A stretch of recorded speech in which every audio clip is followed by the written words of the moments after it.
열왕기하 4장 1절부터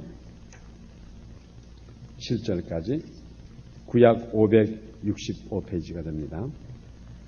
그러면 다 찾으신 줄 알고 제가 여러분들에게 봉독해 드리겠습니다.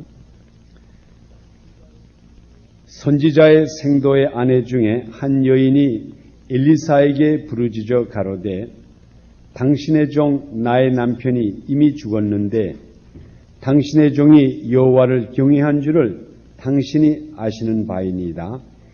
이제 체주가 이르러 나의 두 아이를 취하여 그 종을 삼고자 하나이다. 엘리사가 저에게 이르되 내가 너를 위하여 어떻게 하랴? 내 집에 무엇이 있는지 내게 구하라. 저가 가로되 계집종의 집에 한 병 기름 위에는 아무것도 없나이다. 가로되 너는 밖에 나가서 모든 이웃에게 그릇을 빌라.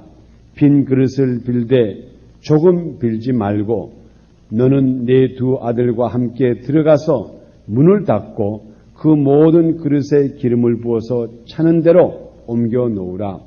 여인이 물러가서 그 두 아들과 함께 문을 닫은 후에 저희는 그릇을 그에게 가져오고 그는 부었더니 그릇이 다 찬지라. 여인이 아들에게 이르되 또 그릇이 내게로 가져오라. 아들이 가로되 다른 그릇이 없나이다 하니 기름이 곧 그쳤더라.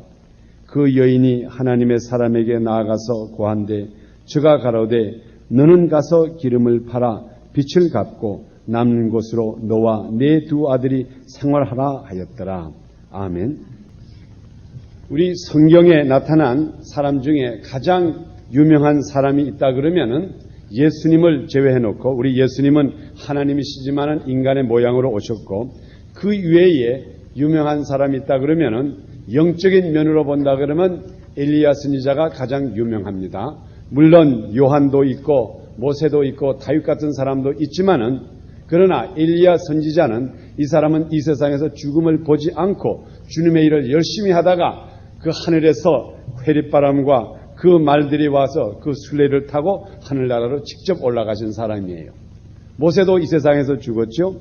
다윗도 죽었고 솔로몬도 죽었습니다. 아브라함도 죽었죠. 그러나 엘리야 선지자만큼은 주님의 일을 얼마나 하나님의 일을 기쁘게 했는지 그런 죽음을 보이지 않고 그냥 하늘나라로 올려갔습니다. 사실 우리가 보면은 그 엘리야가 이렇게 능력을 행했는데 그 엘리야 밑에서 열심히 공부하고 있던 그 엘리사 선지자는 그 엘리야가 세상을 떠날 때에 그 엘리야를 붙잡고 그 엘리야가 받은 능력에 갑절을 달라고 애를 바닥바닥 써가지고 결과적으로 갑절의 능력을 받은 엘리사 선지자가 있습니다. 그러면 우리가 생각할 때 엘리야가 이렇게 유명한데 엘리사 선지자는 엘리야의 영권에 그 고난에 갑절을 받았으니까 얼마나 더 유명합니까?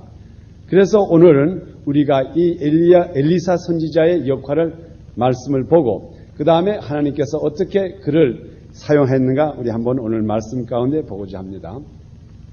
하나님께서는 그 주님의 백성들을 사용할 때 다 똑같이 사용하지는 않아요.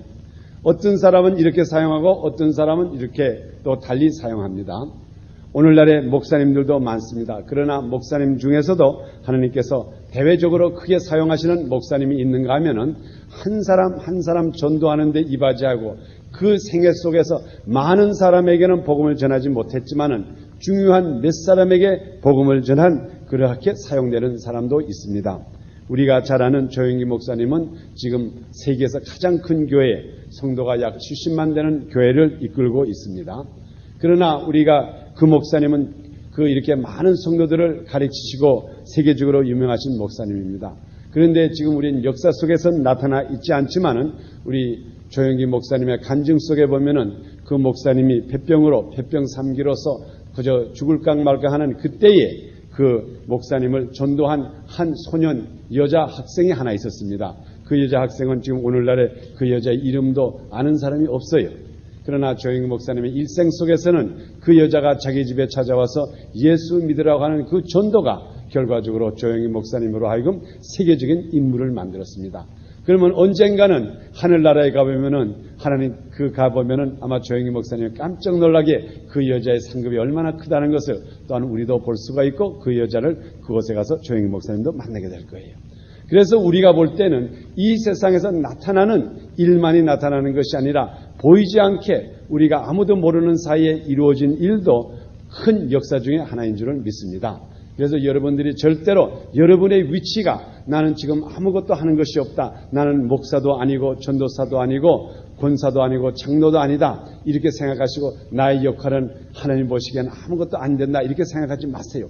하나님께서 어떠한 면으로 여러분들의 복음 전하는 것, 여러분을 사용해가지고 어느 누구보다도 더 크게 사용하실 수도 있습니다. 우리 하나님께서는 엘리야를 사용할 때는 대외적으로 사용하셨어요. 엘리야 선지자는 그 당시에 이스라엘에 아주 못된 아합이라고 하는 왕이 있었는데 그 아합 왕을 만나게 해가지고 아주 대립적으로 그 왕국을 대상해서 복음을 전했습니다.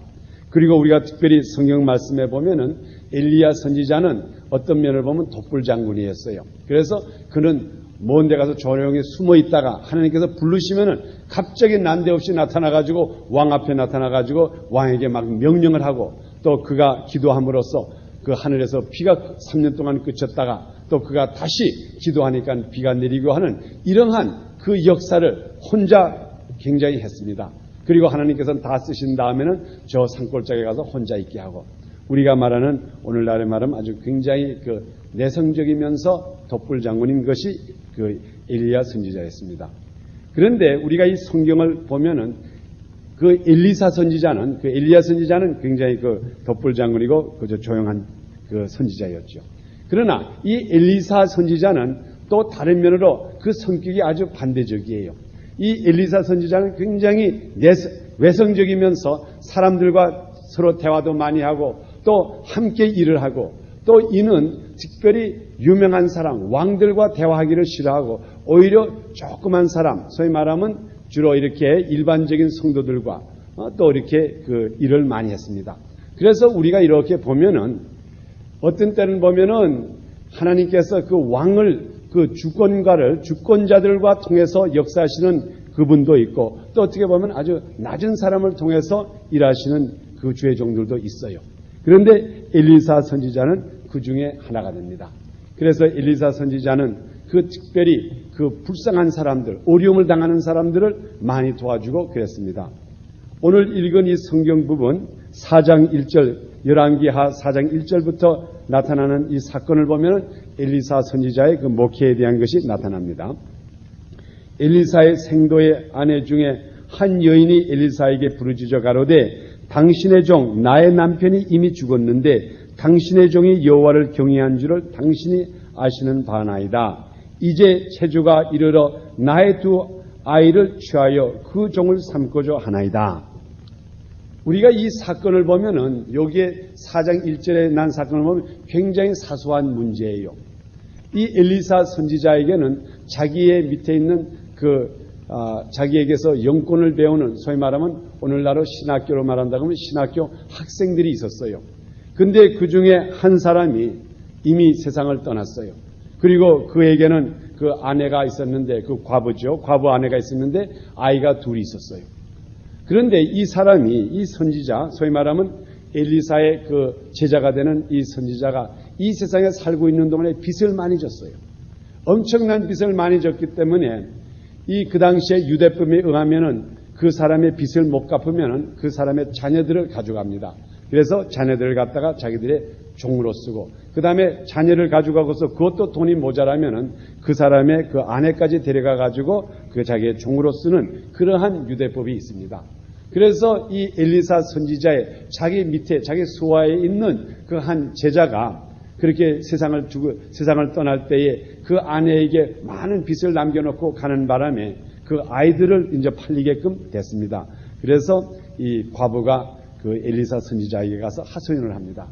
당신이 아시다시피 우리 남편은 당신에게서 열심히 공부를 하고 열심히 쫓아다니고 주님의 일을 열심히 한 줄 알지 않습니까? 그런데 지금 우리 남편이 빚을 잔뜩 져놓고 지금 세상을 떠났기 때문에 내가 이 빚 처리를 못하게 됐으니 당신이 나를 좀 도와주시옵소서 이렇게 말합니다. 물론 우리 엘리야 선지자는 이런 사소한 일을 하질 않았어요. 엘리야 선지자는 하질 않았어요. 그러나 이 엘리사는 원체 성격이 그 한 사람 한 사람의 모든 어려움을 담당했기 때문에 이 과부도 조금도 그 끊임없이 엘리사 선지자에게 가서 부탁을 한 겁니다. 지금 이러한 어려움을 당했는데 당신이 이 문제를 어떻게 좀 해결해 주시옵소서. 그때에 우리 성경에 보니까는 여기에 그 엘리사 선지자가 그에게 말합니다. 2절에 엘리사가 저에게 이르되 내가 너를 위하여 어떻게 하랴? 내 집에 무엇이 있는지 내게 고하라. 저가 가로되 계집종의 집에 한 병 기름 위에는 아무것도 없나이다. 그 가정의 온 재산이라고 하면은 이 병에 기름 한 병밖에 없어요. 그것이 그 가정의 온 재산입니다. 그러면 이것을 가지고 어떻게 이 많은 빚을 갚아야 합니까? 그 문제가 보통 문제가 아니었습니다. 자기 자식을 다 잊어버리게 되는 이 마당에서 그 엘리사 선지자에게 와서 구합니다. 우리 오늘 성경 연구하는 사람들이 이 선지자, 이 세상을 떠난 선지자, 이 과부의 남편이 누구라고 하는 것은 성경에 기록은 되어 있지 않습니다. 그러나 성경을 연구하는 학자들이 이 사람이 누구라고 하는 것은 대강 알고 있어요. 이 여자의 남편 되는 이 선지자는 누군가 하면은 우리 열왕기 상 18장에 나타나는 거기에 오바댜라고 하는 그 선지자입니다. 이 사람은 누군가 하면은 그 당시에 아합 왕이 아주 못된 왕이 있었는데 하나님의 선지자들을 하나씩 잡아다가 다 죽였어요. 그때에 이 오바댜라고 하는 이 선지자는 그 당시에 많은 그 선지자들을 약 100명을 갖다가 그 50명씩 그룹을 지어가지고 산굴에다가 숨겨놨다고요. 그리고 그가 그 100명 되는 여기 50명 저쪽에 50명 있는 이 사람들을 자기가 시내에 가서 물건을 걷어다가 음식을 갖다가 먹여가지고 그 사람들로 하여금 그 못된 아합 왕의 그 죽음에서 그 칼에서 면하게 하는 그런 일을 했어요. 그렇기 때문에 이 사람이 이 남편이 빚을 진 것은 자기가 사치하기 위해서 내가 잘 먹고 잘 살라고 진 빚이 아니에요. 이 오바댜가 이게 죽기 전에 진 빚이라고 하는 것은 그 당시에 100명의 선지자들을 숨겨놓고 그들을 그들을 지켜내라고 그가 이곳저곳 다니면서 빚을 져가지고 그들을 먹여 살린 이것이 주의 종들을 섬기면서 그게 한 그 빚이었다고요. 그러니까 그때 하나님께서는 절대로 자기의 백성, 자기의 종들을 섬기기 위해서 빚진 것을 절대로 그 어려운 과정 속에서 넘겨주질 않았어요. 그래서 여기에 오늘 1절에도 분명히 기록했습니다. 그 과부가 엘리사에게 말할 때 그랬죠. 내 남편은 이미 죽었는데 당신의 종이 여호와를 경외한 줄을 당신이 아시는 바 아닙니까? 그랬어요. 분명히 엘리사 선지자도 이 과부의 남편이 어떻게 죽은 것과 왜 이렇게 빚을 많이 지게 된 것을 자기가 다 알고 있었어요. 그래서 그때에 엘리사 선지자가 이 문제를 해결하기 위해서 그 가정에 있는 것이 무엇이 있는가 물어봤습니다. 그러니까는 우리 집에 기름 한 병밖에 없습니다. 그러면 이 기름은 또한 어떤 기름입니까? 물론 선지자들 우리가 생각할 때는 이 기름 우리가 보통 우리 한국 사람을 생각하면 기름이라고 하면 참기름, 그죠? 음식할 때 먹는 참기름, 이게 참기름이 제일 좋지 않습니까? 그리고 저도 옛날에 이렇게 한국에 있을 때 우리 한국에 못 살 때 기억나지만 그 한국에는 그 참기름이 얼마나 귀해요. 근데 이게 가짜가 그렇게 많이 나와가지고 뭐 적당한 기름 뽀야면 그래서 다 참기름이라고 팔더라서 어떤 사람들은 깨를 갖다가 거기 갖다 줘가지고 이렇게 직접 가는 걸 보기 전에는 진짜인지 가짜인지 모를 정도로 우리 한국에는 참기름이 귀했습니다. 그래서 우리는 보통 기름 생각하면은 먹는 참기름 이것만 생각이 난다고요. 그래서 이 과부에게 그저 음식할 때 쓰는 참기름이 한 병 정도가 있었겠구나. 그래서 이 참기름을 가지고 하나님께서 역사하셨구나. 이렇게 생각할 수가 있습니다. 그렇지만은 우리가 이 구약의 그 당시의 생활과 그 당시의 모든 그 이야기를 우리가 보면은 이 선지자, 이 오바댜 선지자가 그 집에 있는 기름이라 그러면은 그 당시에 이 기름은 주로 하나님의 축복을 줄 때에 사람에게 기름을 바르고 축복을 해줘요. 우리 특별히 미국 오순절 교단에서는 그 병자를 고칠 때도 꼭 올리브 오일을 바르고 기도를 합니다.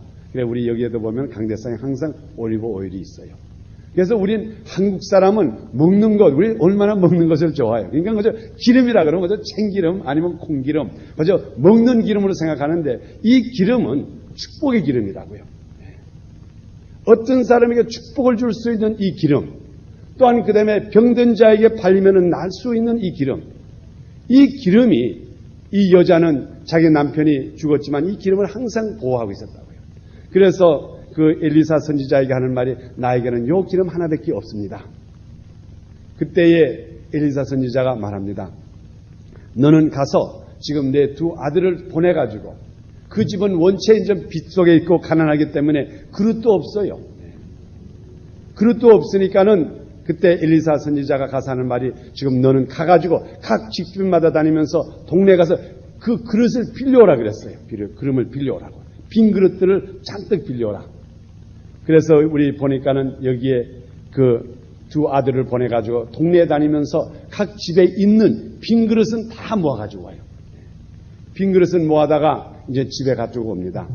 그러니까 그때에 엘리사 선지자가 그 문을 닫고 그 다음에 그곳에다가 내 있는 조그만 기름이 있는 그 기름을 붓기 시작해라. 그래가지고 있는 그릇에다가 그냥 기름을 붓는데 요만한 조그만 그 그릇에 있던 기름인데 아무리 큰 통에다 기름을 붓어도 기름이 그냥 계속해서 차는 거예요. 그래가지고 그 두 아들들이 가져온 그 기름, 그 안에 통 속에는 기름이 가득히 차 있었어요. 그때에 엘리사 선지자가 그에게 하는 말이 그러면 이 있는 기름을 다 가져다 팔아라. 팔아가지고 너의 남편이 진 빚을 이것으로 다 갚고 그러면 이 기름을 팔고 나면은 그 남편이 진 빚만 갚을 뿐만 아니라 이것이 엄청나게 남을 것이니까는 남는 것을 가지고 그 다음에는 너와 내 자녀들을 생활을 하라. 그래가지고 오늘 성경 말씀의 본대로 보면은 그가 가가지고 기름을 잔뜩 팔아가지고 그 다음에 빚을 다 갚고 그 다음에 남은 것을 가지고 이 과부가 두 아들과 생활을 했다고 하는 이 사실의 이야기가 오늘 기록된 이야기입니다. 우리가 이 이야기를 볼 때에 분명히 우리들에게 오늘 주시는 교훈이 있습니다. 첫째로 우리 하나님께서는 자기 백성을 자기가 지키세요. 자기 백성을 먹이기 위해서 자기 백성을 이루기 위해서 빚진 것은 하나님께서 다 갚아주십니다. 우리 성경 말씀 구약에도 분명히 기록했습니다. 너희가 과부와 고아에게 꽂은 돈은 곧 나에게 꽂은 것과 똑같다 그랬어요. 그래서 내가 갚아주니라. 우리 하나님께서는 자기 백성을 도와주는 자, 자기 백성을 일으켜주는 사람에게는 절대로 그들의 생활을 궁핍하게 하지 않게 않습니다. 얼마든지 해줘요. 그러나 이 순간적으로 보면은 정말 죽을 것 같은 때가 있어요. 여기에 이 기록된 이 선지자의 과부도 얼마나 걱정을 했겠어요. 하나님께서 이왕 빚을 갚아줄 거면 좀 일찍이 갚아주질 않고 지금 아슬아슬하게 된 단계, 지금 채권자들은 와가지고 그 아들을 뺏어가겠다고 하는 이 마당에서 이렇게 아슬아슬하게 될 때에 그때에 이 과부가 엘리사 선지자를 찾아갔습니다. 그러니까 그 문제가 해결됐죠. 물론 우리가 하나님께서 일부러 그 아슬아슬하게까지 그 바로 아들들을 잊어버리는 그 단계까지 가가지고 그 다음에 응답해 주는 주도 있지만은 저는 이 말씀을 읽으면서 오히려 그것보다도 오히려 이 여자가 이 남편을 선지자의 남편을 잃은 이 여자가 일찍이 엘리사에게 찾아가 가지고 자기의 어려움을 고했다 그러면은 하나님께서 얼마든지 미리미리 여유 있게끔 해결해 주셨는데 참고 기다리다가 어쩌든지 자기의 수단 방법으로서 이 빚을 갚아보려고 그러니까 이런 방법도 쓰고 저런 방법도 쓰고 그 사람에 가서 좀 사정도 해보고 이렇게 하다가 마지막에 안 되고 마지막에 내 아들을 가져가겠다고 하니까 마지막에 당하니까 그때 엘리사 선지자에게 찾아간 겁니다. 우리가 오늘 여기서 배울 것이 있다 그러면은 우리 주님을 위해서 주님을 사랑하는 우리들 주님의 복음을 위해서 열심히 일하고자 하는 예수를 전하고자 하는 우리들에게는 어려움이 오면은 그 즉각적으로 하나님 앞에 아뢰세요.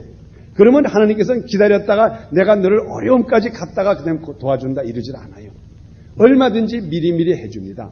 그래서 우리가 성경 말씀에 보면은 마태복음 14장에도 보면은 우리 예수님께서 우리들에게 꾸중하실 때에 믿음이 적은 자여, 이게 꾸중을 합니다.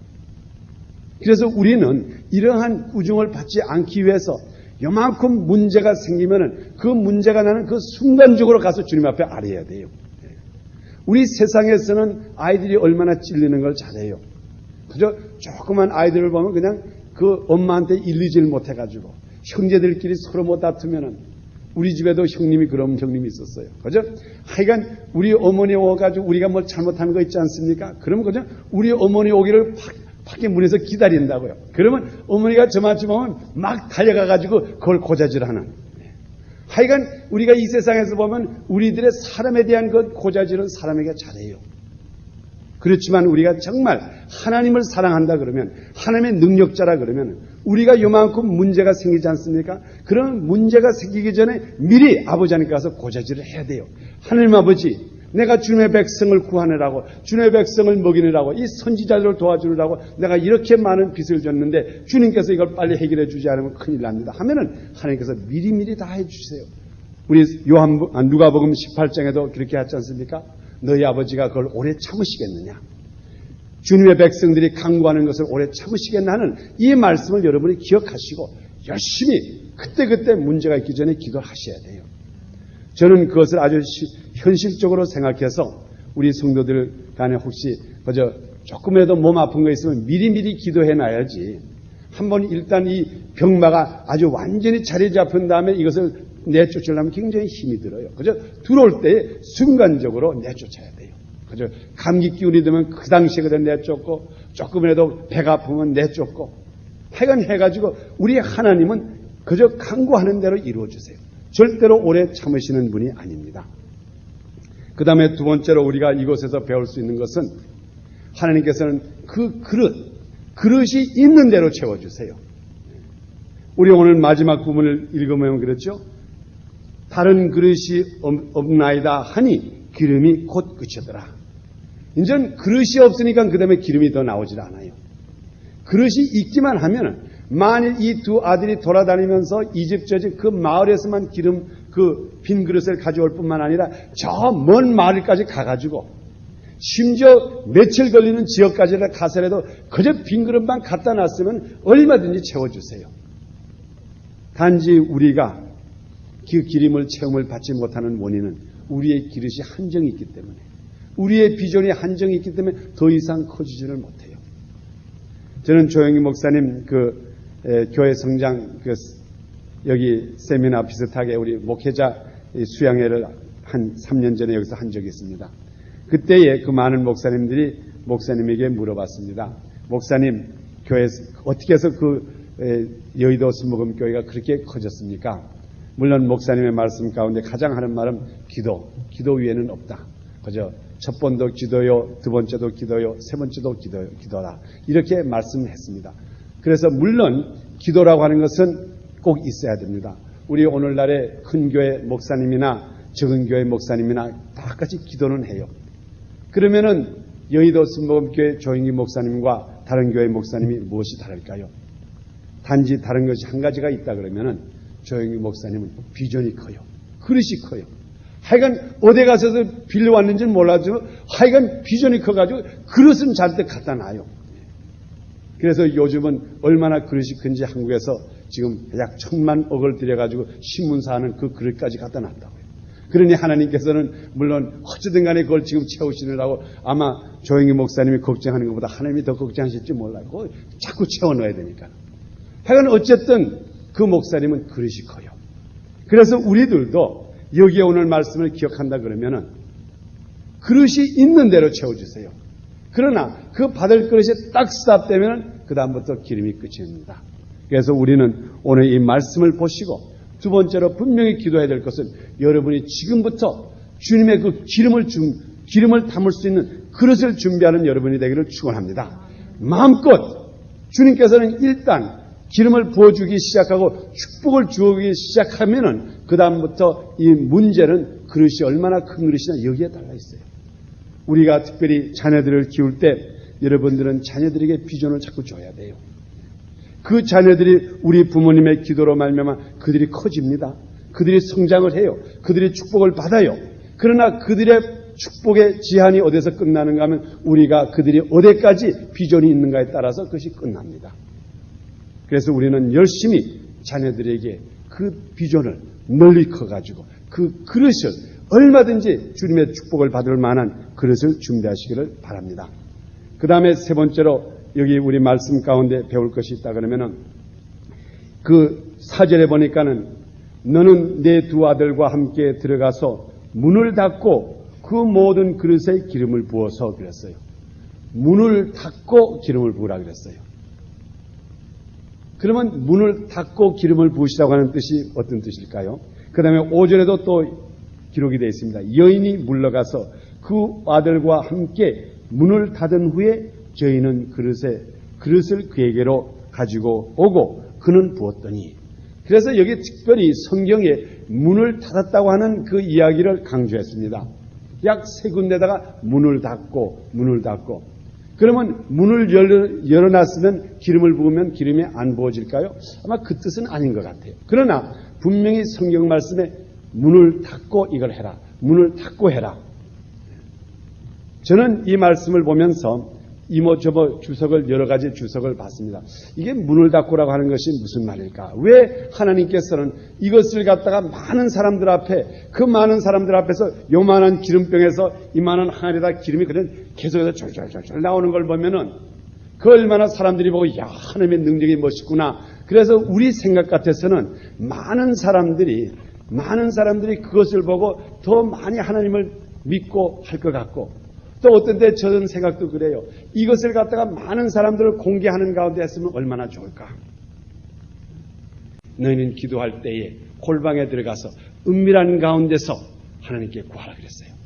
우리가 하나님의 축복받고 하나님의 능력을 행하는 것은 하나님과 우리 사이의 관계이기 때문에 세상에 무엇이라고 하든 간에 우리는 하나님과의 우리의 관계만은 있어지라, 이것만을 믿으라 하는 이곳에서 이루어집니다. 우리 성경에 봐도 우리의 생각과 하나님의 생각은 완전히 달라요.